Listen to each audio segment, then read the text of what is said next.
Deməli, Ürfana müəllimə biz keçmişliyinə ümumi təlim nəticələri və eyni zamanda ümumi təlim Proqramı, kurikulumu, ona aidiyyəti olan terminlər, sənədlər belə. Bəli, bəli, onu keçmişdik.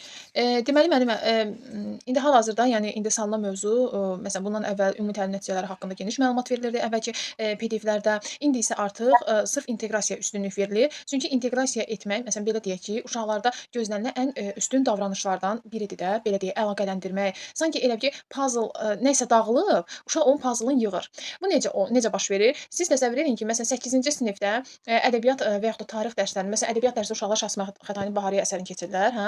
Məsələn, 8-ci sinif tarixində eyni zamanda Şahsəmə Xətai haqqında belə deyək ki, tarixi məlumatlar uşaqlara ötürülür. Yəni bu nə deməkdir? Uşaq ədəbiyyatdan Şahsəmə Xətainin tarixi şəxsiyyət kimi, tarixdən nə? Tarixi, yəni ki, ictimai belə dövlət xadimi kimi öyrənirlər də. Burada nə olur? Deməli, hər iki fəndən öyrəndiyi məlumatları birləşdirərək, yəni Xətai haqqında öyrəndiyi bilikləri bütövləşdirir.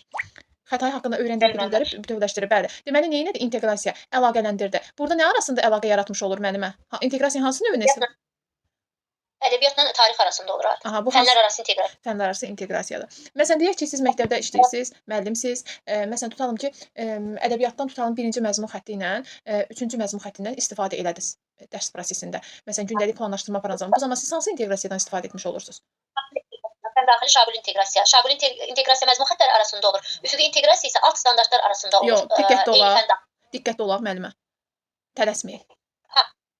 Mən bir də deyim. Əgər siz məzmun xəttləri arasında əlaqə yaradırsınızsa, bu inteqrasiyanın hansı növüdür müəllimə? Fən daxili. Aha, fən daxili inteqrasiyadır. Fən daxili inteqrasiyanın hansı növüdür müəllimə? Şaquli müəllim. Yox, diqqətli olaq müəllimə, burada tələsirsiniz. Üfüqü. Düz xəttlə. Mən onları üfüqü. Şaquli də alt standartlar arasında olan inteqrasiyadır. Bax, məsələn, üfüqi nə deməkdir? Məsələn, siz tutalım ki, səmaya baxırsınız, hə? Uzaqlara baxırsınız. Hara baxırsınız? Üfüqə baxırsınız. Üfüqi, yəni düz bucaq altında belə deyək ki, baxırsınız da. Yəni bir düz xətt olur da. Amma şaquli aşağıdan yuxarı gəlir. Aşağıdan yuxarı gəlir. Elə bir ki, məsəl üçün deyək, eyni içində, məsəl üçün Azərbaycan dili fənnidir, deyim də belə. Bəli.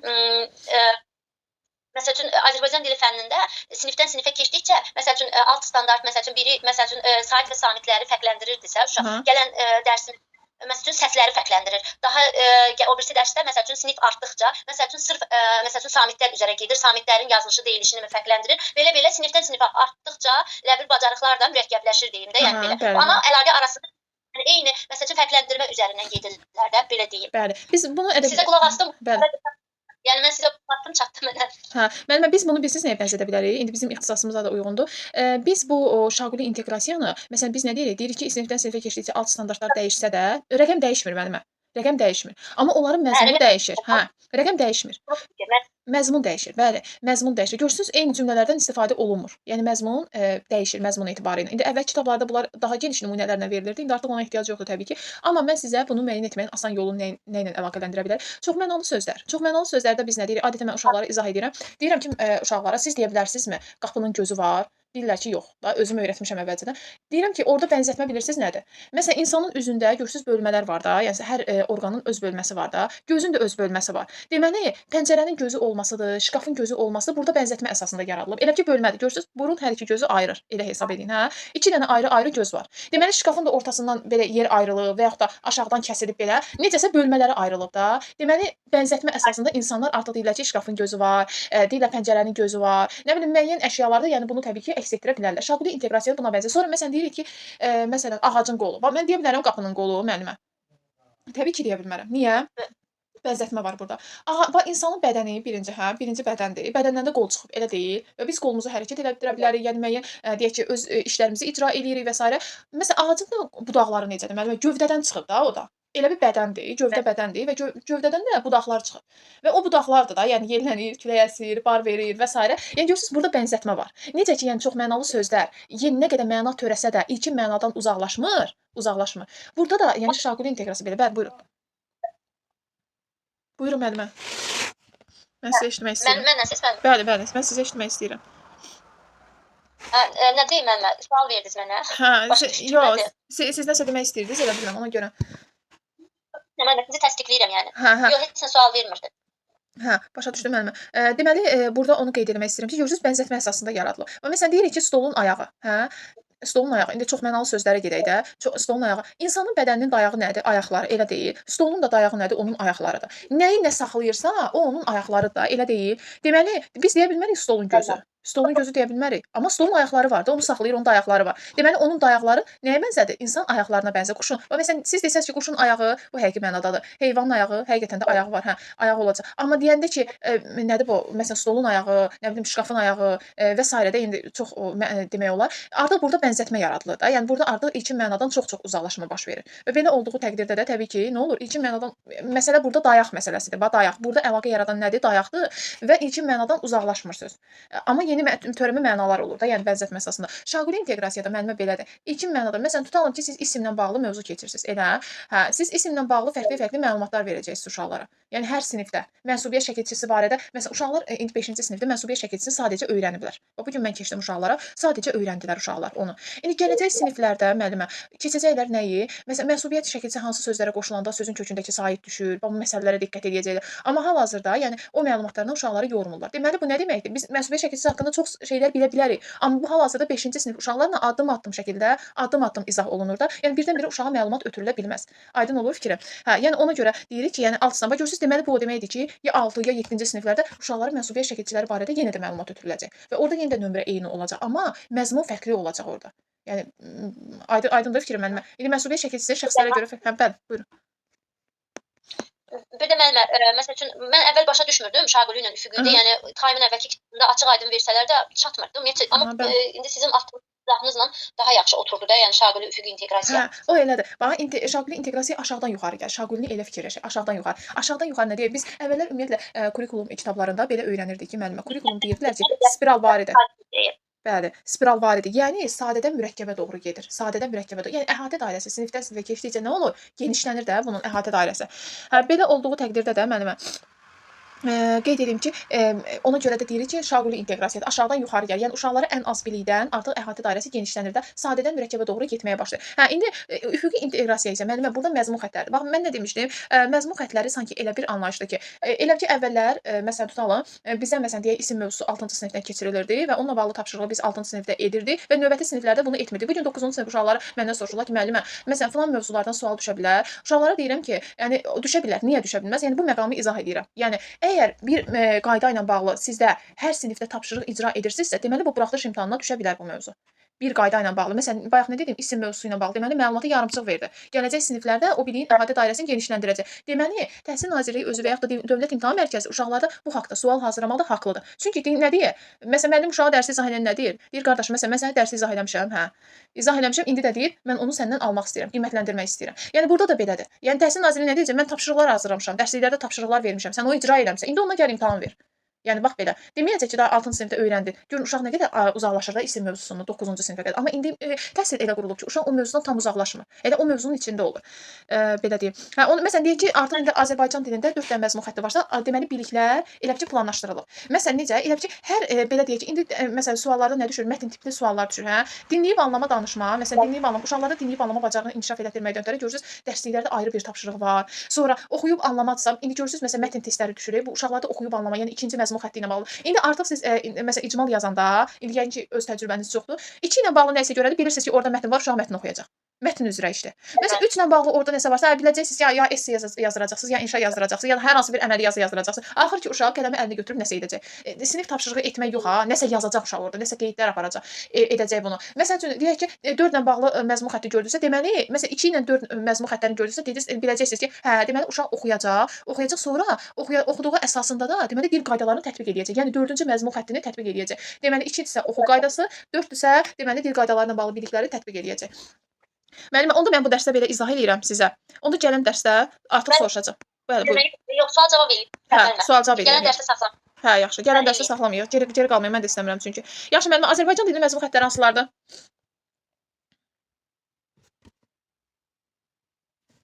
Müəllimə. Oxuyub anlamaq, danışmaq. Yox, diqqətli olaq müəllimə. Oxuyub anlayır və danışır. Oxuyub anlamaq yox. Bir də dil qaydaları. Deyirəm müəllimə. 4 dənədir. 4 dənədir, diqqətli olun. Mən birinci oxuyub anlama, danışma, bu üçü birlikdə gedir. Elə bir məsəl üçün çox yox, üzr istəyirəm. Oxub ayrıcadır. Orada mənim 3 dənə var. Hə, dinləyib anlama, danışma, üzr istəyirəm. Oxu, yazı və dil qaydaları. Dinləyib anlama, danışma, oxu, yazı. Bəli. Oxu, yazı, dil qaydaları. Oxu, yazı və ədəbiyyatdan olan isə şeydir. Ədəbiyyat və həyat həqiqətləri, yazılı nitq və şifahi nitq. Bəli, şifahi nitqdir. Yaxşı müəllimə, biz dedik ki, fənn üstü inteqrasiyada dəyişikliklər olub. Məsələn deyək ki, müəllim uşağa tapşırır ki, bəs biologiya dərsində güllərin əkilmə qaydasını 1-ci sinifdə özü nümunə kimi göstərir və uşağa deyir ki, sən get bunu evdə icra elə. Yəni get gülü ək. Uşaq heç kəsin köməyi olmadan müəllimdən necə izləmişdisə, həmin qaydada gülü əkir və bir müddət gözləyir ki, o gül becəriləcək yoxsa yox. Bu halda biz buna fənn üstü inteqrasiya deyə bilərik müəllimə? Bəli, müəllimə, deyə bilərik. Məktəb mühitindən kənarda baş verir. Öyrəndiyini gedib tətbiq eləyir də, yəni həyatda. Məncə eləmək olur, mənə görə. Bilmirəm, indi düz dedim. Yəni məktəb mühitində yox, öyrəndiyini gedib həyatda tətbiq eləyir də, yəni müəllimdən gördüyünü. Yox, müəllimə diqqətli olaq. Deməli, harda fənn üstü inteqrasiya olunur, harda? Əgər müəllim sinifdə uşaqlara, məsələn, tutalım ki, texnologiya dərsində parça necə tikilməlidir, onu öyrədir, hə? Onu öyrədir, daha sonra uşaqlar bunu edirsə, deməli burada müəllimin nəzarəti var, müəllimin tapşırığı var. Uşaq bunu öz başına etmir və bu fənn üstü inteqrasiya deyil. Və ondan əlavə uşağa müəllim bayaq dedim ki, tapşırıq verdi ki, getsin gülləri becərsin, əksin becərsin falan. Yəni müəllim nümunə göstərir və burada müəllimin tapşırığı var və müəyyən müddət uşaqlar gülü əkəcəklər və onu öz işlərinin nəticəsi var, gəlib müəllimə deyəcəklər. Deməli bu müəllimin tapşırığıdır, müəllimin nəzarətidir. Müəllim müəyyən müddətdən sonra uşaqlarda artıq bu tapşırığı yoxlayacaq. Deməli bu da fənn üstü inteqrasiya olmur. Və belə olur ki, uşaq məsələn deyək ki, məsələn belə bir şey deyək, bitkilərin əkilmə qaydasına bağlı mövzunu keçib bilir. Hə, sonra belə deyək ki, nənəsi ilə hardasa bir gül görür müəllimə, gül görür, məsələn, gül toxumu alır gətirir və başlayır özü müstəqil şəkildə, heç kəsin nəzarəti olmadan gedir özü bazardan gül toxumu alır gətirir onu dibçəkdə əkir. Özü, heç kəsin nəzarəti olmadan, heç kəsin tapşırığı olmadan, əvvəl öyrəndikləri biliklər əsasında gətirir onu tətbiq edir. Bir də ki, müəllimə fənn üstü inteqrasiya var. Fənn üstü inteqrasiya eyni zamanda uşaqların təcrübəsinə də əsaslana bilər. Məsələn, tutalım ki, bir tapşırıq icra edilən zaman uşaq nə vaxtsa bunu icra edib də öz təcrübəsini də tətbiq edə bilər və bu zamanda fənn üstü inteqrasiya olmuş olur. Yəni uşaq nə vaxtsa edib də, məsələn, fizika dərsində zadında edirlər də müəllimə, butulkanın içərisində nə bilim belə spiçkanı yandırıb atırlar. Hə. Necə? O inteqrasiya olmur. Müəllimin köməyi ilə əgər baş verirsə bu, tətbiq edirsələr dərsə, onun fənn üstü inteqrasiya olmur o. Əsasən kimya, biologiya, ondan sonra fizika dərslərində baş verir də belə əlaqələndirmə fənn üstü inteqrasiya deyək. Hə, məsələn üçün maddələrlə bağlı, spirtli maddələrlə bağlı müəllim nə isə göstərir, hə? Uşaq da evdə nə edib? Spiçkanı yandırıb, deyək ki, ya dezodorant olsun, ya da belə deyək ki, ətir olsun. Ətiri vurub belə deyək də, indi uşaq vaxtı çoxlarımız eləmişik bunu. Və nə olub onda? Alov daha da genişlənib, güclənib. Və burada məsələn dərs izah edilən zaman uşaq deyə bilər ki, "A, müəllim, mən belə bir şey etmişəm, bunu göstərmək istəyirəm." Və uşaq onu göstərir. Bunu real həyatda uşaq özü icra edib də və dərs prosesində də öz fikrini izah etmək üçün müəllimə bunu göstərir. Və bu zaman fənn üstü inteqrasiya etmiş olur uşaq.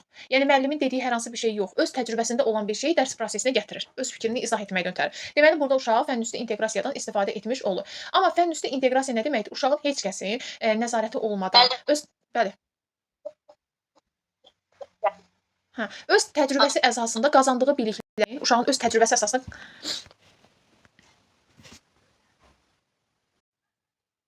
Müəllimə səsiniz qırıq-qırıq gəlir. Hə, müəllimə indi necədir? İnternet getdi yəqin bizdə. İndi yaxşıdır. Hə. Olar. Hə, yerimi dəyişdim. İndi yaxşıdır. Hə. Müəllimə, belə bir cümlə də var. Deyir, məsəl üçün uşaq etik davranış qaydaları, dilində böyüyə yol vermək. Bunu əgər həyatda eləyib gəlib sinifdə bunu təkrarlayarsa, müəllimə göstərərsə, bu fənn üstü olur artıq. Necə müəllimə, bir də təkrarlayın. Məsəl üçün kiməsə yol vermək, böyüyə yol verməkmi, yaşlıyamı, xəstəyəmi də, yəni belə əlil olan bir insana yol veribsə, bu haqda da müəllim dərsdə məsəl üçün başa salma eləyirsə də, yəni bunlara etik davranış, məsəl üçün çöl mədəniyyəti deyək də, avtobusda yer vermək belə deyim də, yəni belə bir mövzuları varsa deyim də, yəni onda bu fənn üstü inteqrasiya olur da. Uşaq əgər çıxıb deyirsə, müəllimə mən bunu belə eləmişəm, kiməsə yer vermişəm, kömək eləmişəm yolu keçməyə, bu onda fənn üstü inteqrasiya olur da. Bəli, fənn üstüdür. Çünki bəli, buyurun. Belə deyək də, artıq belə deyək ki, uşaq bunu tək başına eləyib, artıq eləyib sinifdə müəllim o dərsi keçib, müəllimə uşaq nümunə verirsə bu fənn üstüdür. Yox, müəllimin tapşırığına əsasən bunu gedib edirsə fənn üstü deyil. Yox, fənn üstü deyil. Bəli, fənn üstü deyil. Fənn üstü odur ki, uşaq idarə olunmur. Uşaq özü edir bunu. Edir, qazanır. Bəli. Belə deyildi. Ən azından belə deyildi. Hər şeyi fənn üstü götürürük. Hə, tətbiq elədi, getdi fənn üstü. Bilirsiniz, əvvəllər məsələn belə idi ki, uşaq gedib bir şeyi evdə icra etsəydi, hə bu fənn üstü olacaqdı, müəllimin tapşırığı olsaydı. Amma həqiqətən də yəni məntiqsiz alınır da. Uşaq məsələn tutalım ki, özü heç məsəl üçün belə bir şey deyim müəllimə. Mən coğrafiya dərsini çox yaxşı oxuyurdum məktəbdə. Və biz yadıma gəlir ki, 10-cu sinifdə zəlzələlərlə bağlı bir mövzu keçdik və mövzuda zəlzələ şkalaları haqqında yəni məlumat əldə etdik ki, yəni 1, 2, 3 bal gücündə olanda necə olur və digər ballarda necə olur. Və nəhayət 11-ci sinifi qurtaranda artıq 2014-cü ildə yadıma gəlir. Həmin vaxtda zəlzələ oldu. Mən təxmini olaraq zəlzələnin şkalasını dedim. Ondan sonra xəbərlərdə də 5 neçə bal gücündə isə belə 6 bal gücünə yaxın zəlzələ olmuşdu. Çünki çox hiss olunmuşdu. Belə artıq yəni mən burada fənn üstü inteqrasiya elədim də. Çünki fəndən qazandığım biliklərimi qarşılaşdığım hadisənin üzərinə gətirdim. Aydın oldu. Yəni mən burada fənn üstü inteqrasiya elədim də. Yəni öyrəndiyim əvvəl nəzəri biliklərimi hansısa bir hadisə üzərinə gətirdim. Və yaxud da hansı hadisədə təcrübə qazanmışamsa, onu bu mövzuya gətirirəmsə, bu halda da müəllimə fənn üstü inteqrasiya olur. Aydın olur fikrim? Yəni müəllimə belə bir situasiyada ola bilər də. İndi yazırlar. Nə vaxtsa müəllim sinifdə keçir, öyrədir nəsə, həyatla əlaqədar. Üstündən deyim də məsələn 3-mü, 4-mü, 5-mi ay keçir. Əgər uşaq həmin o müəllimin izah elədiyi hadisə ilə qarşılaşırsa və öyrəndiyini tətbiq eləyirsə, yəni ki, özündən də məsələn əlavələr olarsa, bu fənn üstü olurmu? Yəni bəli, fənn üstüdür. Fənn üstüdür müəllimə, mən sizə başa düşdüm, fənn üstüdür. Baxın, məsələn, mən ədəbiyyat dərsini keçəndə və yaxud da Azərbaycan dilini keçəndə mətnlərə əsasən uşaqlar başlayırlar nəsə deməyə. Müəllimə falan vaxtı belə oldu. İndi öz təfəkkürlərinə əsasən nümunələr gətirirlər. Hə, məsələn, mən də dinləyirəm onlar. Deməli, burada fənn üstü inteqrasiya etmiş olurlar. Çünki yəni nə vaxtsa öz təcrübələrini müəllimlə dərs prosesində bölüşürlər. Mövzu ətrafında təbii ki, mövzudan kənara çıxmamaq şərti ilə. Deməli, burada fənn üstü inteqrasiyanın fənn üstü formasından istifadə olunur. Yəni uşaqlar bundan istifadə edirlər. Hə.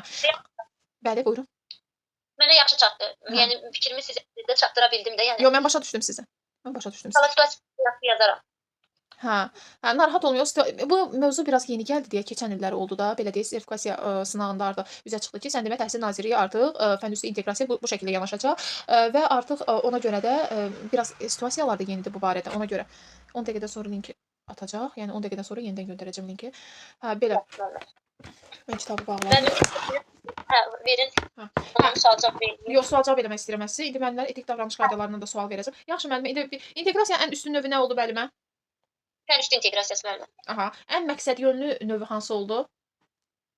Məncə müəllimə fənlər arasıdır məqsədyönlü. Hər iki fənnin də məqsədini güdür. Belə başa düşürəm. Məqsədyönlü nə deməkdir? İnteqrasiyanı deyərdim ki, müəllimə ən çətin növü də məhz odur. Deməli, əgər uşaq hansısa fənlə əlaqələndirmə aparırsa, deməli həmin uşaq həmin fənlərdə olan bilikləri daha yaxşı öyrənir deməkdir. Yəni bunlar arasında əlaqələndirmək aparırsa. Hə, məsələn deyək ki, mən uşağa məsələn bir deyək ki 5-ci sinifdə hər hansı bir mətn keçirəm. Mətn keçəndən sonra bunu izah edirəm və izah edəndən sonra uşaq deyir ki, müəllimə, 3-cü sinifdə Azərbaycan dilindən biz belə bir şey oxumuşduq, belə bir hekayə oxumuşduq. Sizcə burada inteqrasiya hansı növünə istifadə olunmuş olur? Elə fənlər arası olur. Əgər mövzuları oxşadırlarsa uşaqlar bir-birinə, yəni o haqqda yeni məlumat alıb, yenidən bu haqqda məlumat alırsa, fənlər arasıdır. Yəni eyni fən olsa belə. Diqqətli olaq müəllimə. Necə müəllimə? Diqqətli olaq. Bax, deyək ki, Azərbaycan dilindən məsələn bir mətn keçirəm və uşaq daha sonra deyir ki, məs Azərbaycan dilindən biz 3-cü sinifdə də belə bir mətn keçmişdik, başlayırlar izah eləməyə. Burada inteqrasiya hansı növündən istifadə etmiş olur uşaqlar? Müəllimə, onda bir dəqiqə üfüqü. Yox, diqqətli. Yox, mən Şaquli. Mövzular arasında əlaqədə müəllimə. Çünki eyni mətn üzərində gedir axı. Mətnlə nümunə gətirir uşaqlar. Hə, şaquli olur. Və bir də inteqrasiya artıq fəndaxili inteqrasiya gedir də, ümumi adı belədir. Hə, fəndaxili inteqrasiya gedir. Məsəl üçün ədəbiyyatla Azərbaycan dili arasında Makedoniyalı İskəndər deyim də, yəni tarixlə Azərbaycan ədəbiyyat daha doğrusu. Kamilin İskəndərin əsərlə əlaqələndirərsə, bu artıq fənlər arası olur da. Bəli, fənlər arası. Azərbaycan da ədəbiyyatla əlaqələndirirsə fənlər arasıdır. Bəzən metodik vəsaitdə görürsüz. Bəli. Bəzən metodik vəsaitdə özünüz də görürsüz. Müəllimə cədvəldə orada verilir ki, ədəbiyyatın olsa elə ədəbiyyatın özü ilə inteqrasiya edib. Yəni deməli burada ədəbiyyatla inteqrasiya olunsa, deməli burada fəndaxili inteqrasiyadır. Amma başqa fənlərin adı görürsə, deməli fənlər arasıdır. Müəllimə, gələcək gəldir, ona da dedilər ki, fənlər arasıdır, iki fənlər arasında. Yox, deməzlər. Deməzlər. Yox, indi nə götürülürsə artıq kitabda o da yazılır müəllimə. Çünki bu qədər pul verib kitab alıram. Buyurun. Müəllimə, bu il neçə situasiya sual olacaq təxminən? Yəni belə hesablamanıza görə də. Müəllimə, hüquqi savadlılıq demək olar ki, çıxılıb. Və yerdə qalan suallar demək olar ki, situasiya tipli olacaq. Olsa, məsələn, əzbərə söykənən sual olsa, üsullardan olar. Çünki bu əvvəlki illərdə də belə düşüb, üsullar. Olmayacaq da müəllimə, nəzəri cəhətdən. Nəzəri cəhətdən yox. Siz artıq kurikulum kitablarından öz inkişaf təkamülündə görürsüz ki, əvvəlki illərdə daha çox əzbərçi məlumat verirdilər. İndi artıq MİQ-in özünün çərçivə sənədi var, mən göndərərəm sizə. MİQ-in özünün çərçivə sənədində də orada demək olar ki, hüquqi savadlılıq çıxılıb MİQ-də, amma sertifikasiyada saxlanılır. İndi sertifikasiya müəllimləri təbii ki, bunu bilmədi. Mən MİQ-əm müəllimə. Hə, MİQ-də çıxılıb. Açıq. Onda heç verəməyəcəyik hüquqi savadlılığı. Yox, hüquqi savadlılıqda amma müəllimlərin belə deyək, etik davranış qaydalarını bilmək lazımdır. Hə, dur, etik davranış qaydaları. Amma etik davranış qaydaları da dəyişib müəllimə. Adları biraz dəyişib deyil. Hə, müəllimə axırıncısı dəyişilib bir dənə. Orada konfidensiallıq çıxılıb da, konfidensiallıqdır. Sonra peşəkarlıq idi, o çıxılıb. İnsana hörmət deyib əlavə olunan. Hə, insana hörmətdir, insana hörmət. İndi gəldik ona. Etik davranış qaydaları, deməli, indi Gülər Hüseynovada geniş məlumat verilir müəllimə etik davranış qaydaları ilə bağlı və qeyd olunur ki, orada 2014-cü ildə artıq 2024-də yenilənib artıq etik davranış qaydaları. Düzdür, Gülər müəllimə kitabı düzdür satışda olsa da o yeniliklərə əlavə olunmayıbdı. Amma burada bu time'da var. Yəni ona görə deyirəm ki, hər iki kitaba baxmaqda belə deyək ki, bir hikmət var da. Bölməyə baxdım bir dənə oxudum oxumağına. Aha. Hə. O təzə atdığınız time baxmadım. Köhnə time-dan oxumuşdum. Çoxdan deyəndə birinci gündən oxumuşdum daha doğrusu. Hə. Amma müəllimə mən sizə deyim ki, burada belə deyim də, burada axı təzədir. Yəni təzə time əsasən keçəcəyik. Yəni indi sual verirəm müəllimə mən sizə. Deməli deyək ki, müəllim dərs verir uşaqlara. Məsələn deyək ki, 2-5-ci sinifdə müəllim Azərbaycan dili müəllimləri var və müəllim uşaqlara test verir. Belə deyək də keçirlər. Hər ikisi mövzusu keçir. Biri kitabı keçir və yaxud da məsələn deyək ki, keçir. Məsələn iş dəftərində elətdirir, o biri müəllim də eyni qaydada elətdirir, amma müəllimin biri deyir ki, qoy uşaqlar isim mənsubiyyətə görə dəyişməsi mövzusunu daha yaxşı öyrənsinlər deyə uşaqlara əlavə tapşırıqlar verir və yaxud da əlavə test tapşırıqları verir, atır qrupa ki, uşaqlar bunu işləsinlər. Yəni bunda hansı etik davranış qaydasından istifadə etmiş olur müəllim? Məncə fərdi məsuliyyət yox. Fərdi məsuliyyət deyil müəllimə, diqqətli olaq. Mən vicdanlı davranış olur da məncə. Çünki işini vicdanla yerinə yetirir də. Hə. Daha artığını eləməyə çalışır müəllimə. Öz vəsaiti hesabına da hazırladığı, məsəl üçün testlərim olsun, iş vərəqlərim olsun, uşaqlar əgər bunlarla daha da biliklərini möhkəmləndirməyə çalışırsa, bu vicdanlı davranış olur da. Birinci özünə hesabat verməlidir ki, müəllim, mən girdim dərsimə, yaxşı dərs keçdim, çıxdım da. Yəni uşaqlara öyrətməyə çalışdım. Əlavə məsəl üçün 1-2 saat da ayırsam, dərsdən sonra daha zəif bilən uşaqlar yaxşı öyrənərlər də, yəni belə. Bəli, bəli, doğrudur. Yəni uşaqlara belə deyək ki, vicdanla da, yəni o ürəyi rahat olmur ki, sanki bu müəllimin ürəyi rahat olmur ki, uşaqlar az öyrəndilər və əlavə məsələn nələrdənsə vəsaitlərdən istifadə edir və ən uyğun dillə uşaqlara məlumat çatdırır. Yaxşı müəllimə, o hansı etik davranış qaydası idi ki, müəllimlər media mənsublarını qanunvericilikdə müəyyən olunmuş qaydada məlumatlandırmalıdırlar. Qanunvericiliklə müəyyən olunmuş qaydada, daha artıq yox. Yəni müəllim bilməlidir ki, məsələn tutalım məktəbdə bir hadisə baş verir, məsələn idrak liseyində bir hadisə baş vermişdi də. Məsəl üçün müəllimlər çıxmalıdır. Müəllim jurnalist nədir ki, onlara yaşı qışıqdır da, yəni onlar gedərlər, məlumat alarlar. Dünyanın hər yerində bu belədir. Onlar məlumat almalıdırlar. İndi siz buna fikir verin ki, bu media mənsublarını məlumatlandırmalıdır. Bu müəllimin borcudur. Bəli, müəllimin borcudur. Çünki dediyi məktəbin nüfuzunu və öz nüfuzuna xələl gətirməmək şərti ilə, yəni öncədən elə məlumat verməlidir ki, yəni məktəbə də xələl gəlməsin, təhsilə də xələl gəlməsin, müəllimə də xələl gəlməsin də. Yəni belə deyək də, atalar deyim, nə şiş yansın, nə kebab yansın da belə. Bəli. Belə eləməlidir. Bəli, doğru Hər deyirsiz. iki tərəf ancaq elə bəzi əgər məlumatları bilmirsə, yəni verməkdən də çəkinməlidir. Düzgün bir məlumat bilmirsə, öz yanından yəni hər hansı bir məlumatı verməməlidir. Əgər bilmirsə, yəni danışmama, yəni istifadə eləməlidir də. Yəni deməli danışmıram da. Yəni mən bu haqda məlumat vermirəm, rəhbərlikdən alın. Bəli. Ümumiyyətcə bir də mənə loyallıq da elədi ki, loyallıq artıq genişdir. İstər təhsil olsun, istər siyasi partiyalar olsun, istər xəstəxana olsun da. Yəni sən əgər dövlət sahəsində işləyirsənsə, bunlar haqqında müsahibə verməkdən bəzən çəkinməlisən, əgər sənin dəqiq sübuta yetirilmiş bir dəlilin yoxdursa. Yaxşı müəllimə, indi sizə bir sual verim. Deməli orada qeyd eləmək istəyirəm. Deməli, əgər məsələn tutalım ki, məktəbdə bir hadisə baş verib və qapıya jurnalistlər gəlir və müəllimlər jurnalistlərə məlumat vermirlər, direktor məlumat vermək istəmir, yayınır. Yəni bu halda müəllim hansı etik davranış qaydasını pozmuş olur? İctimai etimadı pozur da. Əgər direktor vermirsə, məktəbi sahəsindədirsə, bir nəsə baş veribsə də, məktəbdə bədbəxt hadisə deyim. Buyurun, siz davam edin. Yəni məlumat verməməklə, yəni ki, problem olduğunu göstərir də. Yəni ki, əgər çıxıb cavab versə, yəni ya araşdırılırmı, ya filanmı desə belə, yəni ki, ictimai etimadın nüfuzunu da artırmış olur da. Əgər verməməklə də məktəbin nüfuzunu salmış olur da. Bəli, deməli məktəbin nüfuzu deyək ki, müəllimə, burada məktəbin nüfuzu düşmür ictimai etimadda. Burada məktəbin ictimai etimad tək bir adama olan aid olan xüsusiyyətdir. Bax necə tək bir adama aid olan xüsusiyyətdir? Məsələn, ictimai etimad həm media mənsublarını qanunvericiliklə müəyyən edilmiş qaydada məlumatlandırmalıdır. Bu bir. İkincisi də tutalım ki, müəllim sosial şəbəkələrdə elə bir paylaşım eləyə bilər ki, bu eyni zamanda o müəllimi gözdən sala bilər. Nəinki müəllimi də, yəni müəllimin işlədiyi təhsil müəssisəsində gözdən sala bilər və müəllim gec olmadan olmamışkən, yəni etdiyi əgər səhv hərəkətdirsə, buna görə üzr istəməli və öz ictimai etimadını demək qorumalıdır. Və hansı etik davranışda qeyd olunur ki, müəllim cəmiyyətdə hörmət və nüfuza sahib olmalıdır cəmiyyətdə?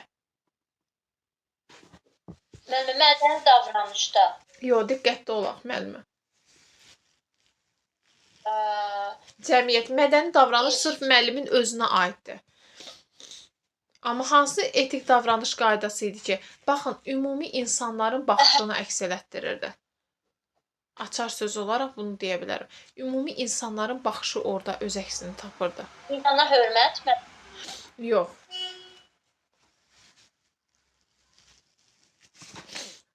Bizə dəqiqə. Üzrü hesab edin. Bu da ictimai etimad. Deməli, müəllimə, bax, ictimai etimaddır bu da. Deməli, hansı hallarda ictimai etimad olur? Bax, diqqətli olaq. Bax, burada özündədir, qeyd edeyim. Bax, açar söz var, ha, kitaba baxın. Təhsil verən təhsil müəssisəsinin nüfuzunu möhkəmləndirmək, öz adını, şərəf və liaqətini uca tutmağa borcludur. Bax, müəllimlərin etik davranış qaydaları, yəni müəllimlərin borcudur. Müəllim ya bunu etməlidir, ya da bunu etməlidir. Yəni, başqa bir variantı yoxdur müəllimin. Yəni, bax, görürsünüz, açar məqam. Öz adını, şərəf və liaqətini uca tutmağa borcludur. Deməli, ictimai etimadla bağlı olan bir açar sözdür. Bax, bunu belə yadda saxlayaq. İndi bu niyə görə düşə bilər? Yəni, belə deyək ki, sual olaraq. Çünki bununla bağlı situasiyalar çox hazırlamaq olar. Yəni, çünki hətta müsahibədə də bunu verə bilərlər. Ona görə də bu mövzuda ehtiyatlı olmaq lazımdır. Deməli, 3 halda özünü göstərdi. Bax, görürsünüz, orada var 2-6-2, bax, time'da. Təhsil verən etik davranış qaydalarını onun tərəfindən pozulması nəticəsində aradan qaldırmalı və ictimai etimadın bərpası üçün tədbirlər görməlidir. Deməli, müəllim hər hansı bir etik davranış qaydasını pozarsa, bu etik davranış qaydalarını hər hansı birini pozarsa, deməli, müəllim mütləq şəkildə çıxıb üzr istəməlidir. Yəni, özünə haqq qazandırmalı yox. Səhvi varsa, çıxıb üzr istəməlidir. Sonra o üçüncü nədir? Bax, görürsünüz, orada standart şəkildə verir. Təhsil verən çalışdığı bir təhsil müəssisəsi və onun rəhbərliyi fəaliyyəti barədə media, təkcə təhsil müəssisəsi deyil, onun rəhbərliyinin fəaliyyəti barədə media subyektlərini qanunvericiliklə müəyyən edilmiş hallarda və qaydada doğru məlumatlandırılmasına köməklik göstərməlidir. Baxın, görürsünüz, əslində Tayyip bu xüsusda çox rahat yazır. Görürsünüz, ictimai etimad 3 kateqoriyadan ibarətdir. Birinci müəllim öz cəmiyyət arasında öz hörmət nüfuzunu, yəni öz liaqətini qorumalıdır. Bəli. İkinci nə oldu? İkinci oldu ki, hər hansı bir etik davranış qaydasını pozdusa və müəllim heç bir tədbir görmürsə, artıq müəllimin əmək müqaviləsinə xitam verilə bilər. Amma müəllim bununla bağlı nəsə bir addım atırsa, təbii ki, bağışlana bilər. İnsanlıqda, yəni ola bilər. Bəlkə bilmədən eləyibdir. Yəni, bir də üçüncü nə oldu müəllimə? Deməli, media mənsublarının qanunvericiliyi, təkcə media mənsublarının təhsil müəssisəsi yox, təhsil müəssisəsinin rəhbərliyinin fəaliyyəti barədə qanunvericiliklə müəyyən olunmuş qaydada məlumatlandırmalıdır. Deməli, 3 kateqoriyanı buna aid etdik. Belə. Yaxşı müəllimə, siz mənə deyin görüm. Məsələn, hansıdır ki, məsələn, bax, belə bir situasiya qeyd edirəm. Deməli, müəllim öz fəaliyyətini icra edən zaman, tutalım ki, sinifində müəllim şagirdi oxuyur və müəllim şagirdi oxuduğuna görə və uşaq çox zəif oxumasına baxmayaraq, müəllim götürür summativdə ona 5 yazır. Bu zaman müəllim hansı etik davranış qaydasını pozur? Müəllimə, qərərsizlik pozur da müəllimə. Aha, necə pozur? Qərərsizlik. Yəni ki, dilindən və ya vəzifəsindən asılı olmayaraq hər kəsə eyni yanaşmalıdır müəllim. Hətta öz evladı oxusa belə o sinifdə. Aha. Bax, orada qeyd olunur müəllimə 2-5-2 yazıb orada. Təhsil verən özünü və maraqlı şəxslərin mənafelərini, vəzifə funksiyasını icrası zamanı ona təsir etməsinə yol verməməlidir. Aydın oldu, yol verməməlidir. Həmən. Hə. Bax, bu mən dediyim buna aiddir. Dediyim situasiya buna aiddir. Tutalım ki, müəllimə, sinifdə uşaqlar oxuyur. Məsələn, deyək ki, müəllim özü şiədir, uşaq sünnüdür. Və müəllimin də sünnilərə qarşı biraz fikirləri mənfidir. Bu belədir də, günümüzdə də insanlar bəzən sünnilərə qarşı fikirləri biraz mənfi olur, eyni dində olsaq da. Və bu zaman uşağı sıxışdırır, uşağı incidir, uşaq dərsi oxumasına rəğmən, amma yenə də məsələn digər uşaqlar məsələn dərsi oxuyur, başa düşmədiklərini desə müəllim yenidən izah etsə də, amma bu uşaq deyək ki, Eldara izah etmir dərsi. Bu harda müəllim hansı etik davranış qaydasını pozmuş olur? Pozur mən. Qərəzsizliyi pozmuş olur. Nədir? Orada da nə qeyd olunur müəllimə? Qərəzsizlik nə idi? Deməli, irqi, etik mənsubiyyəti, dilinə, cinsinə, sosial mənşəyinə, dinə münasibətinə, əqidəsinə, ictimai və siyasi mənsubiyyətinə görə təhsil alanları və təhsil, yəni uşaqların mövqeyi təhsil prosesində isə uşaqlarla bağlı o məlumatlar müəllimi maraqlandırmamalıdır. Müəllim orada qeyd olunur ki, müəllimin hüquq və vəzifələri var idi da, hüquq və savadlılıqda biz keçmişdik. Orada nə idi? Müəllim bu bilik və bacarıqlar var, alt standartda deyirlər, dövlət tələbidir. Yəni dövlət bu günləri biz bunu proqramda yazırıqsa və metodik vəsaiti bunlar öz əksini tapıbdısa, deməli müəllim bu nədir? Bu dövlətin tələbidir. Əgər bu gün uşaqlarda bu bilik bacarıqlar formalaşdırılacaqsa, bu dövlətin tələbidir və müəllim bunu etməkdə borcludur. Deməli, bu nədir? Müəllim dövlət siyasətinin həyata keçirilməsi məsuliyyət daşıyır, yəni borcludur. Yəni bu müəllimin vəzifəsidir, bunu etməlidir. Belə. Yaxşı, müəllimə. Siz deyin görək. Müəllim tutalım ki, məktəbdə deyək ki, müəllimlər otağında oturub, asudə vaxtıdır, tənəffüsü deyək ki, böyük tənəffüsdür. Başlayırlar icra hakimiyyəti barədə danışmağa, hətta bilib-bilmədən danışır. Bu adam heç gedib orada bu şeyin şahidi olmayıb. Hə. Müəllimə, bu loyallıqdır. Loyallıqdır. Loyallıqda bilirsiniz nədir? Müəllimə mənfi olan nədir? Bu adamlar bilib-bilmədən danışırlar. Bax, bunu qarşısında da qeyd edə bilərsiniz. Bilib-bilmədən danışmaqdır. Şahidi olmadan danışmaqdır. Kiməsə şər atmaqdır. Məsələn, tutalım ki, özünün o adamdan xoşu gəlmirsə, onunla bağlı məsələn qəsdən o cür danışmaqdır. İndi siz bunu deyə bilərsiniz, bəzən müəllimə qərəzsizlik olar. Qərəzsiz müəllimlə şagird arasında olan bir məsələdir. Amma müəllimlə hər hansı bir deyək ki, öz həmkarı olsun, işlədiyi təhsil müəssisəsi olsun və yaxud da hər hansı bir dövlət qurumu olsun, onun barədə danışırsa və onun barədə mənfi çıxışlar edirsə, deməli loyallıqdır. Yox, müəllimə, burada istisna edilir. Tutalım ki, icra hakimiyyətində hər hansı bir rüşvətxorluq halları qeydə alınır və müəllim də bunu bilir, ifşa etmək üçün bunu deyirsə, bu loyallıq hesab olunur müəllimə? Bir də müəllimə təkrarlayın sualınızı. Tutalım ki, müəllimə deyək ki, icra hakimiyyətində hər hansı bir belə deyək ki, rüşvətxorluğa yol verilib və həqiqətən də yəni ciddi mənada yeyintiyə yol verilib də belə deyək. Və müəllim də bunu bilir və bunu hər kəsin yanında demək istəyir ki, hamı bilsin də, hamı bilsin ki, bəs bu belədir. Yəni bu da loyallığı məncə pozur da. Yəni bilməklə məsəl üçün sübuta yetirilmiş dəlillə yoxdursa bunu danışa bilməz, bilsə belə məncə. Müəllimə, yox, valideyn bura daxil deyil. Əsasən burada dövlət qurumlarıdır. Məsəl üçün direktor vəzifədədirsə bu hüquqi şəxsdir. Dövlət qurumlarıdırsa bunlar hüquqi şəxsdir. Yəni müəllim hüquqi qiymət verir də başqasının davranışına. Axı sən məktəbə gəlməlisən. Müəllimin vəzifəsi nədir? Bax məsələn mən məktəbə getdim. Bax məsələn göstərirəm. Burada. Çantamda Allahdan yanımdadır. Bax məsələn bunu aparmalıyam. Bu mənim illik planımdır. Sonra gündəlik planımı aparmalıyam. Bax bunu aparmalıyam, yazmalıyam bunu. Getməliyəm, jurnalımı yazmalıyam, uşaqlarıma dərs keçməliyəm, summativlərimi keçirtməliyəm. Bu mənim işimdir də, müəllimə. Hə. Bu mənim işimdir. Yəni bunu mən etməliyəm. Müəllim hüquqi şəxs hesab olunmur. Hüquqi şəxs kimdir? Dövlətdə vəzifəsi olan şəxslərə biz hüquqi şəxs deyirik.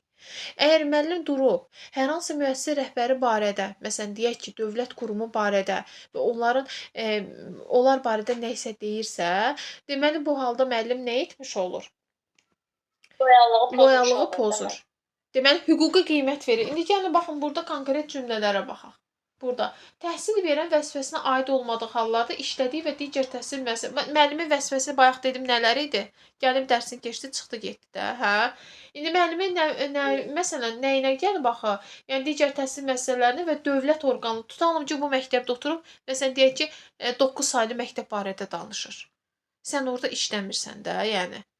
İndi qanunsuz fəaliyyəti istisna, hə. Hə, məsələn, onların rəhbərlərinin fəaliyyəti ilə əlaqədar deyir, tənqidi ictimai mülahizələrdən çıxışlarda və onların fəaliyyətinə ictimai qiymət verilməsinə çəkinməlidir. İctimai qiymət nə deməkdir?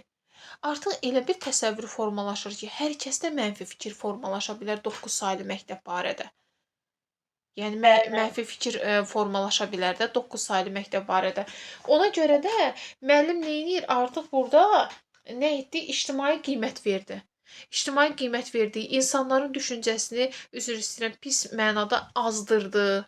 Məsələn, kimsə uşağını 9 saylı məktəbə qoymaq istəyirsə, qoymayacaq artıq məktəbə hazırlığa. Nəhayət nə olacaq? Orada uşaq sayı azalmağa başlayacaq. Bəlkə də siniflər açılmayacaq.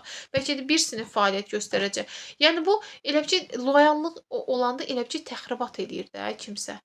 Təxribat aparır. Sonra burada deyir ki,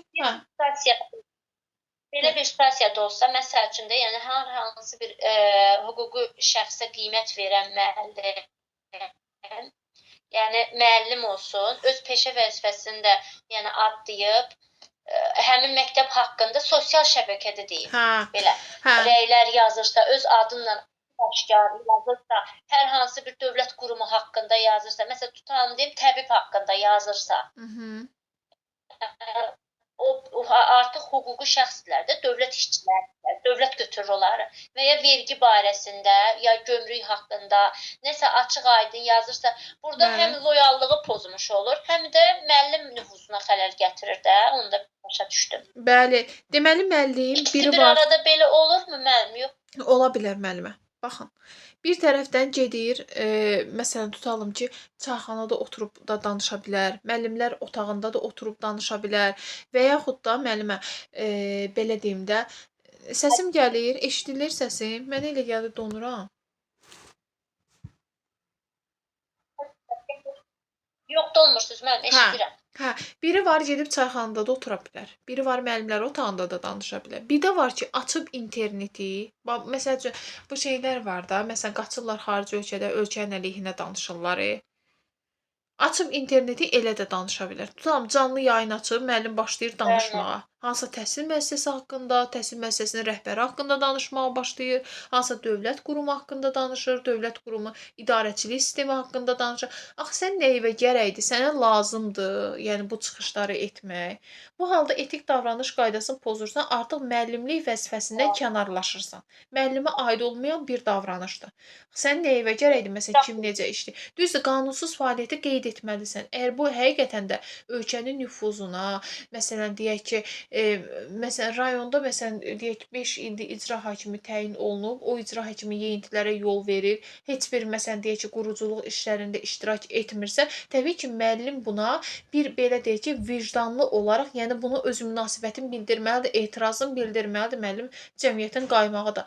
Amma müəllim götürüb bunu qanunsuz qaydada edirsə, məsələn ola bilər icra başçısına xoşu gəlmirsə, söz olsun deyə danışırsa, bu halda demək olar ki, loyallıq, etik davranış qaydasını pozmuş olur belə. Aydın oldu müəllimə. Nəsə aydın olmadısa çox xahiş edirəm, suallarınızı mütləq şəkildə verin. İndi inşallah test çapdan çıxsın. Hə, test çapdan çıxsın, Taymın testi çapdan çıxsın. Biz o testi işləyərik. Bax mənim bu aldığım yeni testdə, bax bu testdə də, bunu da PDF formasına sal. Burada sınaqdır. Biz o testdən vərdiş qazanaq ki, bunu işləyək. Çünki burada biraz çətindir. Yəni çətindir. Artıq Time yeni testlər çıxardacaq, yəni situasiyalar da olacaq. Üstəlik də bizim özümüzün sınaqlarımız olacaq, narahat olmayın. Yəni onları həll edəndən sonra yavaş-yavaş bunlara keçərik də, yəni birdən-birə çətinlə yükləmək istəmirəm sizi. şəxsiyyətin bu gün bir də pedaqoji proses var idi mən. Onlar Bəli. çıxıb yoxsa qalıb? Onlar da çıxıb. Stimlaşdırmaydı, inkişaf yönümlüydü, nə bilim şagird yönümlüydü. Bunlar qalıb yoxsa çıxıb müəllimə? Onlar da çıxıb müəllimə. İndi mən yenə də sonuncuya baxacağam. Müəllimə çıxıb olar. Çıxıb olar, hə, çıxıb. Bir çoxları çıxıb, müəllimə çıxardıblar. Yəni bizim əvvəl mövzular azalıb əslində. Yəni kurikulumda mövzular azalıb. 2 dənə nəzəriyyə əlavə ediblərsə, nə boyda mövzunu çıxıblar. Baxın biz keçmişdə ümumi təhsilin məzmununu keçirdik. Nə boyda əzbərçi bir mövzu idi. Təhsil alanların hüquq və vəzifələri nə boyda əzbərçi mövzu idi. Əvvəldə məsələn deyək ki, məsələn təhsil belə deyək də məktəbdə yəni formal təhsil idi, təhsil alma formaları idi, təhsilin formaları idi. Bunları əzbərləyirdik və s. Yəni bunlar çıxıb da yəni artıq əzbərçi məlumatlar şagirdlərə ötürülmür. Yəni ümumiyyətcə məktəb dərs prosesi artıq müəllimin səriştəsinə əsaslandığına görə daha çox situasiya tipli tapşırıqlardan istifadə olunacaq imtahanda. Yaxşı müəllimə. O hansı mədəni davranış qaydasıdır ki, bu arada üzr istəyirəm müəllimlər. Hansı mədəni davranış qaydasıdır ki, müəllim burada yəni ona verilən tənqidləri dinləməli və onlardan nəticə çıxarmalıdır. Baxın, mən məktəbə təzə getmişəm. Mədəni davranışdır məncə müəllim. Bəli. Yox. Bəli, mədəni davranışdır. Baxın, mən məktəbə təzə getmişəm. Gəlib mənim dərsimdə otururlar.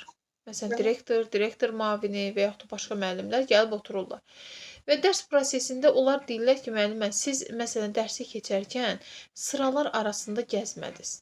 Yəni halbuki müəllim gəzməlidir də sıra arasında, uşaqlarla yaxınlaşmalıdır, soruşmalıdır hansı çətinliyi var filan. Yəni müəllim bunu etməyib. Hə, müəllim bunu etmirsə, başqa müəllim bunu müəllimə deyirsə, müəllim artıq bunu başa düşməli və bunun üçün tədbir görməlidir və bunu başa düşdüyünü qarşıdakı müəllimə hiss elətdirməlidir. Yoxsa müəllim deyir ki, başlayır özünə haqq qazandırmağa, hətta o müəllimlə intriqa aparmağa başlayırsa, burada deməli hansı mədəni davranış qaydasını pozur? Mədəni davranış qaydasını. Mədəni davranışı pozur. Bəli. Mədəni davranışı pozur. Tənqidləri və qəbul eləməlidir. Onu düzəltmək üçün, yəni mülayim münasibət göstərməlidir, diqqət almalıdır. Yəni aqressiv cavablar verməməlidir. Bəli. İstər valideynə qarşı olsun, müəllimə istər şagirdlərə qarşı olsun, yumşaq olmalıdır. Müəllimə belə deyim də bir növ müəllimin səbri geniş olmalıdır. Bəli. Müəllim psixoloqdur da. Hə, müəllim psixoloqdur. Yəni ki, deməli müəllimə. Sonra məsəl üçün danışanda məsəl üçün onların problemi, onlar məsəl üçün deyim də, yəni xoşgörü olmalıdır da. Yəni hər şeyi xoş görməlidir, belə deyək. Bəli. Ümumilikdə. Deməli müəllimə, burada da 2-4-1 verilib. Təhsil verənlər təhsil prosesinin iştirakçıları ilə davranışında. Təhsil prosesinin iştirakçıları kimlər idi? Bax, əvvəl hüquqi savadlıq bölməsində verilmişdi. Kimlər idi? Təhsil alanlardır, şagirdlər, uşaqlar, təhsil verənlərdir. Orada nə boyda sıra var idi. Sonra təhsilə köməkçi heyət, tibbi xidmət işçiləridir. Sonra müəllimə daha sonra kimlər idi? Digər hüquqi, fiziki və hüquqi şəxslər idi. Sonra bələdiyyə və idarəetmə orqanları idi və s. yəni bunlar idi. Təhsil prosesinin iştirakçıları, yəni bir neçə nəfər də belə sadalayırdıq onları deyirdi. Və burada təhsil prosesinin digər iştirakçıları nə idi? İştirakçılar demək valideynlər, təhsil alanlar, təhsil verən öz həmkarlarına qarşı, şagirdlərə qarşı, valideynlər qanuni nümayəndələrə qarşı, təhsilə köməkçi heyət və tibbi xidmət işçiləri, təhsilə köməkçi heyət kimdir? Tibbi xidmət işçiləri var. Təhsilə kömək, bax qapıda duran mühafizəçidir. Sonra təmizlik işçiləridir. İndi adım burada genişləndirmir də. Komendantdır. Bunlar təhsil müəssisəsinin daxilində işləyənlər, o əlavə müəllimlər əlavə işləyənlər, bunlar təhsilə köməkçi heyətlərdir. Təhsilə köməkçi heyətdir. Ondan sonra fiziki və hüquqi şəxslərdir. Hüquqi şəxslər kimlərdir? Dövlətdə vəzifəsi olan şəxslərdir. Fiziki şəxslər kimlər idi müəllimə? Məsələn tutalım ki, hər hansı bir deyək ki, Avropa kursları var. Məsələn məktəbdə gəlirlər də Avropa kursları gəlirlər, uşaqlara deyirlər ki, bax məsələn onlar öz yanlarından gəlib, belə deyək ki, deyə bilməzlər ki, məsələn biz və yaxud da onun reklamını apara bilməzlər ya qruplarda, məktəbdə müəllimlərə, hətta direktora göndərə bilməz ki, yəni belə onun Təhsil Nazirliyinin nəsə lisenziyası, icazəsi olmalıdır ki, ondan sonra o təhsil müəssisələrinə getsin, öz sınaqlarını reklamını eləsin.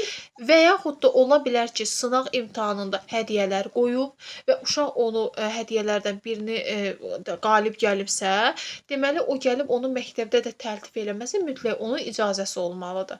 Məktəb elə belə yer deyil ki, orada istənilən şəxs girsin, çıxsın. Və yaxud da deyək ki, bankdan məsələn nümayəndə gəlib, deyək ki, indi Atabank bağlandı məsələn. Atabankdan məsələn bir nümayəndə gəlib, məsəl üçün kredit şərtləri ilə bağlı müəllimlərə məlumat vermək istəyir də, kuponlar, broşürlər paylayır. Yəni bu öz yanından gəlməməlidir. O icazəsi olmalıdır mütləq Təhsil Nazirliyinin. Bəlkə Təhsil Nazirliyinin nizamnaməsində elə bir şey yoxdur. Onun ora getməsi qanunsuzdur. O gəlib içəri girsə belə, məsələn, orada artıq məsuliyyət daşıyır. Və təhsil müəssisəsinin mütləq şəkildə nizamnaməsində əgər varsa, təhsil müəssisəsinin nizamnaməsində yox, Təhsil Nazirliyi əgər buna icazə verirsə, deməli həmin deməli qurumun nümayəndəsi gəlib orada nə isə bir tədbir apara bilər. Aydın olur mənim fikrim. Səsim gəlir müəllimlər. Mənim səsim gəlir. Gəlir. Biraz qırıq-qırıq gəlir. Hə, qırıq-qırıq gəlir. Hə. İndi necədir müəllimə? İndi necədir? Birdən qırıq-qırıq gəlir. İndi yaxşıdır. Hə, mən bu dərsin qeydə alıram onsuz, yerləşdirəcəm. Narahat olmayın. Sonradan da baxa biləcəksiniz. Sizə qırıq-qırıq gəlsə də, yəni mən onu qeydə alıram. Hə, deməli müəllimə, təhsil prosesinin digər iştirakçılarını məsələn mən izah eləmək istədim də. Yəni çünki burada yoxdur. Kitabda artıq bizim belə deyək ki, salınmır da proqrama. Yəni mən istəmirəm ki, əlavə mövzu kimi biz onu öyrənək, vaxt itirək. Yəni təhsil müəssisəsinin iştirakçıları bunlardır. Bələdiyyələr və və məsələn bələdiyyələr kimlərdir? Məsələn deyək ki, kənd bələdiyyələri var müəllimə. Seçki keçirdirlər. Seçki vaxtı gəlirlər məktəbdən seçki məntəqəsi kimi istifadə edirlər. Bunlar bələdiyyələrdir. İdarə etmə orqanlarıdır. Gəlirlər məktəbdən müəyyən mənada istifadə edirlər. Yəni məktəb də təhsil müəssisəsidir, ictimai bir yerdir, insanlar gələ bilərlər. Və görürsüz məsələn insanlar axın-axın gedirlər məktəbə. Məktəbdə gedib səs verirlər. Məktəb ictimai bir yerdir də, belə deyək. Bunu nəzərdə saxlayaq. Sonra qeyd edir ki, orada təhsil verənlər xidməti fəaliyyəti ilə əlaqədar demək iradlar, bunu bayaq dedik. Təhsil xarici görkəmi, müəllimə, geyimi, öz üslubuna müəllim diqqət etməlidir. O da mədəni davranışdır, səliqəli olmalıdır. Aha, çalışdıq təhsil müəssisəsinin nizam-intizam qaydalarına riayət etməlidir. Bilirik ki, hər bir təhsil müəssisəsinin özünün nizam-intizam qaydaları var və müəllim bununla tanış olmalıdır və bu nizam-intizam qaydalarına kənara çıxmamalıdır. Aydın oldu? Hə. Sonra ictimai etimadı bildik. Qərəzsizlik də orada bilirik ki, iki hissədədir. Qeyd elədik yenidə. Müəllimin uşaqla münasibətidir. Belə deyək, uşağın dininə, cinsinə, irqinə, dərsinin rənginə və s. buna fərq qoyur. Uşağın yəni müəyyən fikirlərinə, məsələn, sünni şiə məzhəbə. Uşaq ola bilər ki, məsələn, deyək ki, sinifdə... Hə, buyurun. Ondan sonra başqa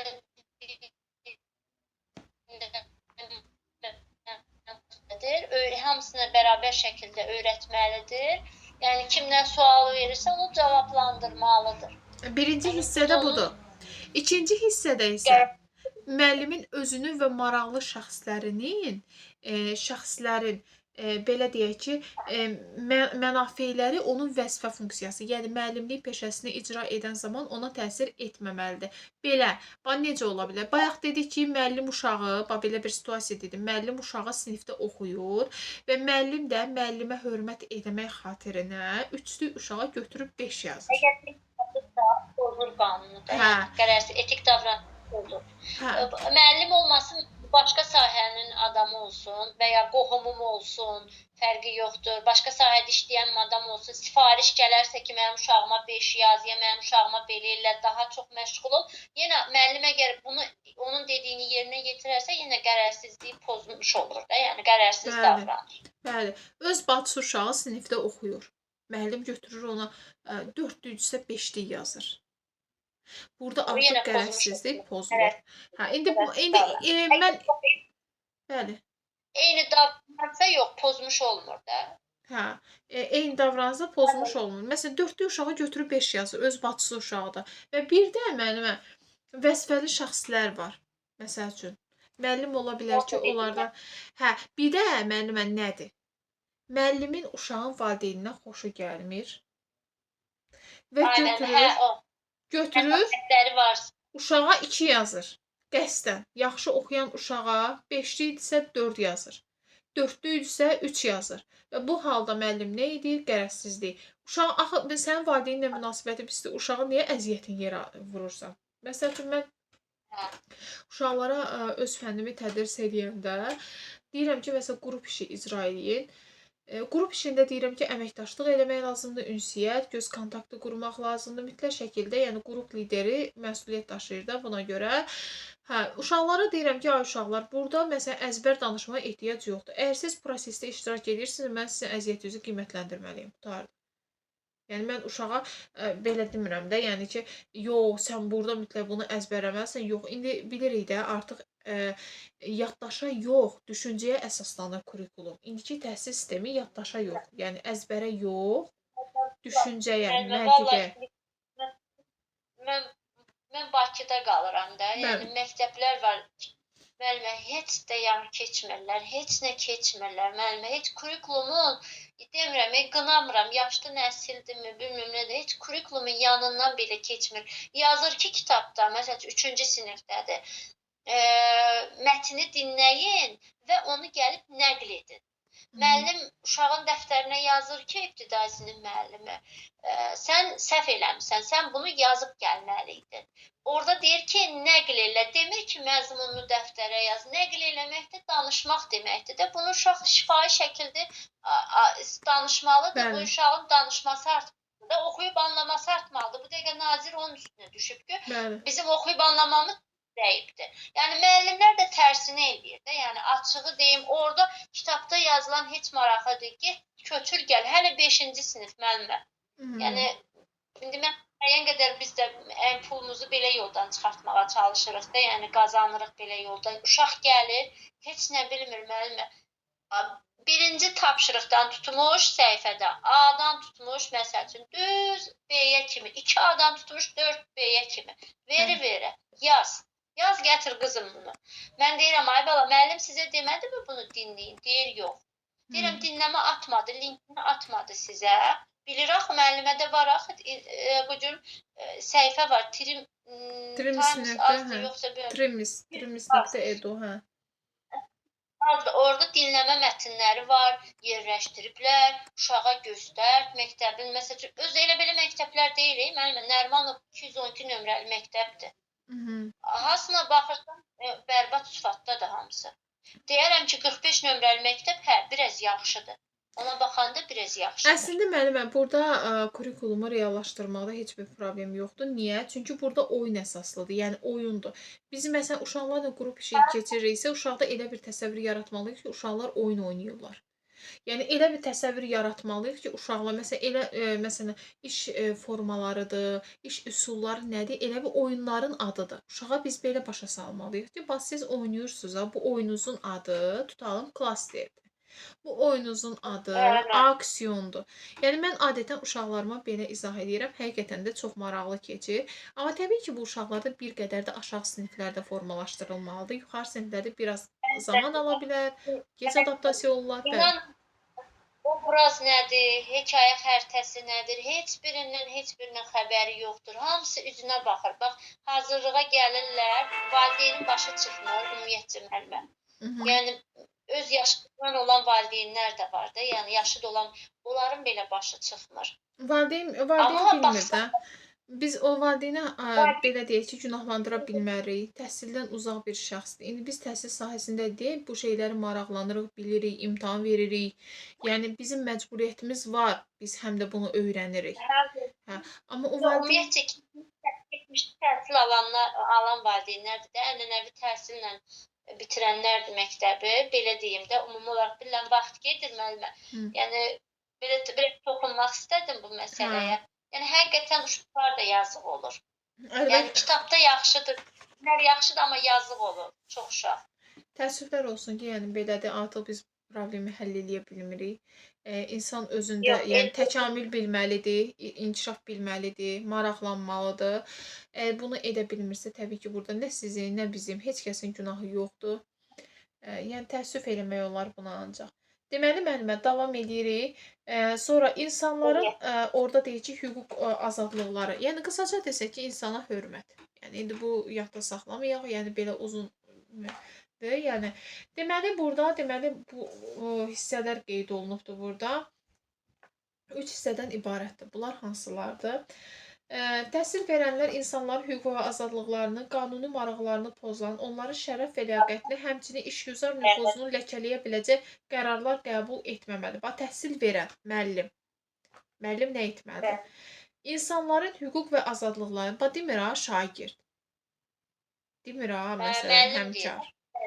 Hə, deyir müəllim, demir ha, yəni insanların deyil, hüquq və azadlıqlarını, məsələn, şagirdlərin əsasən, müəllimlərin qanuni maraqlarını pozan, şərəf və ləyaqətini, həmçinin işgüzar nüfuzunu ləkələyə biləcək qərarlar qəbul etməməlidir. Məsələn, müəllimin tutalım elə bir addım ata bilər ki, o müəllimin belə deyək ki, onun üzr istəyirəm, namusu, məsəl üçün tutalım ki, rüşvət ala bilər kimdənsə. Korrupsiya da mən. Hədiyyə də ala bilər. Hədiyyə olar, müəllimə, hədiyyə olar. Təhsil qanununda nəzərdə tutulub ki, 50 manat civarında müəllimə hədiyyə oluna bilər. İndi 50 manata gül buketi eləyirlər. Nə bilim, indi tort da ala bilərlər. İndi 50 manata qızıl düşür müəllimə. Qızıl düşmür axı. İndi bir ara səs-küy oldu bu məsələ ilə bağlı. 50 manat nə puldur ki? Müəllim üçün, müəllimin əziyyəti qarşısında 50 manat nə puldur ki, yəni o hədiyyəni də kimsə alıb verməsin. İndi müəllim də hədiyyəyə görə iraq olsun, yəni dilənmir heç kəsdən. Amma ən azından insanın əziyyəti hardasa qiymətləndirsə, təbii ki, yəni müəllim də burada sevinir. Motivasiya olur, bəli. Hədiyyəni kim sevmir ki? Hər birimiz sevirik. Hər bir tək qismət olsa hədiyyədə. Nə müəllimə zərər gəlməsin, nə valideynə zərər gəlməsin. Yəni əgər sənin ürəyin istəyirsə, yəni bir şokolad da alıb göndərsən, yəni bu müəllim onu böyük bir hədiyyə kimi də qəbul eləyəcək. Yəni müəyyən bir məbləğ civarında da 50 manat məsəl üçün civarında da göndərsən, yəni o onu qəbul eləyəcək. Göndərməsən belə yenə sən uşağına eyni dərəcədə keçəcək o dərsi. Keçir dərsi. Bəli, amma müəllim daha da həvəslənir də, indi gəlin etiraf edək. Deməli, burada deyək ki, təhsil verənlər insanların hüquq və azadlıqlarını, bu cümləni istəyirəm izah edeyim, qanuni maraqlarını pozan, insanların qanuni maraqlarını pozan. Yəni, qanuni nə deməkdir ki, yəni qanunla müəyyən olunub ki, hər kəs buna əməl etməlidir, amma müəllim bunu pozur. Onların şərəf və ləyaqətini, həmçinin işgüzar nüfuzunu ləkələyə biləcək qərarlar. Məsələn, tutalım ki, kimləsə bağlı, hansı uşaqla bağlı nəsə bir qərar qəbul edir. Tutalım ki, xasiyyətnamə yazır uşaq barədə. Uşaq barədə elə bir xasiyyətnamə yazır ki, o heç bir belə deyək ki, məktəb məsələn elə bir məsələn rəy verir ki, uşaq barədə heç bir məktəb onu qəbul etməyə bilər. Yəni heç bir məktəb onu qəbul. Bəli. Nə olur, uşaq psixoloji cəhətdən çox pis hala düşür, təhsil prosesindən kənarlaşır. Yəni bu bir insanın həyatını məhv eləmək deməkdir də. Ona görə də müəllim elə addım atmalıdır ki, kiminsə həyatına pis mənada toxunmasın. Sonra təhsil verənlər deyir, qanunla nəzərdə tutulmuş hallar istisna olmaqla vəzifə icrası bağlı təhsil alanları, onların valideynləri və digər qanun nümayəndələri, habelə həmkarlarının şəxsi həyatı var. Deməli, bu konfidensiallıq, əvvəl çıxılan konfidensiallıq var idi, gizlilik. Ola bilər iş yoldaşı buna ürəyinin sirrini danışıb. Ola bilər hansı mən də olub da şagirdim məsələn mənə ürəyinin sirrini danışıb amma o demək deyil ki, mən gedib uşağımla aramda olan söhbəti mən gedib başqasına danışmalıyam. Burada mən konfidensiallığı, yəni gizliliyi qorumalıyam mütləq şəkildə. Sonra bəli, valideyn ola bilər. Məsələn, çəkib müəllimi qırağa deyir ki, müəllim, bəs mən ailədə belədir vəziyyət, amma istəmirəm də heç kəs bilsin belə. Müəllim onu başa düşməlidir. Müəllim onu başa düşməlidir ki, demək olmaz. Əgər valideyn bunu deyibsə deməməlidir. Deməli, bu özü də müəllim adına xələl gətirir. Müəllimə inamı Belə azaldır. deyək də, Bəli. psixoloji durum olaraq o ailədəki vəziyyətdən təsirlənərsə, bunu sinifə yansıdarsa, yəni müəllim önləyici olaraq onu toparlaya bilsin də ki, bu uşaq niyə belə davrandı digər uşaqlara? Bəli. Məsələn, aqressiv oldu. Bunu İnsana bürüzə verməmək hörmət. şəklində də, yəni İnsana hörmətdir Gülşən müəllimə, sizsiz də. Bu insana hörmətdir. Baxın, orada deyirsiniz ha, kitabı almısınızsa, kitabı açın, qoyun qarşınıza. Baxın, bax orada 3 dənə kateqoriya qeyd olunub. Bax mən onun üzərindən izah edirəm. Təhsil verənin deyir vəzifə icrası ilə bağlı məlum olan xidməti məlumatların məxfiliyini qorumalı. Məsələn, müəllimliyə aid edən xüsusiyyətlər var ki, müəllim onu qorumalıdır. Xidməti məlumatları məxfiliyini qorumalıdır. Məsələn, müəllim peşəsi ilə bağlı elə məlumatlar var ki, bunlar məsələn heç kəsə çatdırılmamalıdır. Bəli. Bəli, bir də şəxsi həyatını da yəni elə yaşamalıdır ki, yəni o müəllim adına xələl gəlməməlidir də. Yəni o da məncə insana hörmətdədir də. Yəni İctimai səhv etimaddır müəllimə. eləmirəmsə. İctimai Yoxsa mən səhv etimaddır. dedim. İctimai etimad. Əgər müəllim deyək ki, belə məsələn Hə, müəllimə, burada konfidensiallıq pozulur. Gülşən müəllimə. Müəllim elə bir səssiz Hə, səsim zəif gəlir. Hə. Deməli, yazmısınız ki, valideyn qrupunda konkret uşaq adı çəkib, deyirsən ki, deyir filan uşaq zəifdir. Anası məşğul olmur. Bu da əlbəttə burada belə qeyd edək ki, müəllimə, psixoloji təsir göstərə bilər də. Müəllim hər bir uşaqla bağlı, əgər valideynin nömrəsi varsa, valideynlə əlaqə saxlamalıdır. Ola bilər ki, həmin valideyn çəkingən bir insandır və uşağın da təhsil prosesindən çəkindirə bilər. Başlayar müəllim haqqında mənfi fikirlər səsləndirə bilər. Uşağın da müəllim haqqında mənfi fikri formalaşa bilər və müəllim istənilən halda işini ehtiyatlı tutmalıdır. Məsələn, valideyn iclası olmuşdu bizdə. Mən təzə gələn müəlliməm də, yəni valideyn Hə, əslində olmamalıdır müəllimə. Çünki uşaq da utana bilər, valideyn də utana bilər. Xarakterlər müxtəlifdir. Əslində, məsələn, liseylər var da, əslində liseylər var. Hər bir müəllimin öz otağı var liseylərdə. İndi adı məsələn ödənişlər olurdu o boyda. Hər bir müəllimin, məsələn, valideyn iclası olanda hər bir valideyn girir öz müəllimin otağına ayrı-ayrı, müəllimdən ayrı-ayrı rəy alır. Burada mütləq konfidensiallıq qorunmalıdır. Axı kiminsə uşağı kiminsə yanında məsələn adı çəkilir, digər valideyn başlayacaq ki, sən get öz uşağından müğayət ol, belədir falan. İstərsəniz kənar valideynlər də təzyiq göstərə bilər. İnsanlar hər biri eyni şəkildə mədəni deyil axı. Yəni bunu başa düşsünlər. Ona görə də müəllim bacardığı qədər əgər uşaqla bağlı məlumatı valideynin özünə çatdırmalıdır və özü təkbətək çatdırmalıdır bunu deməlidir.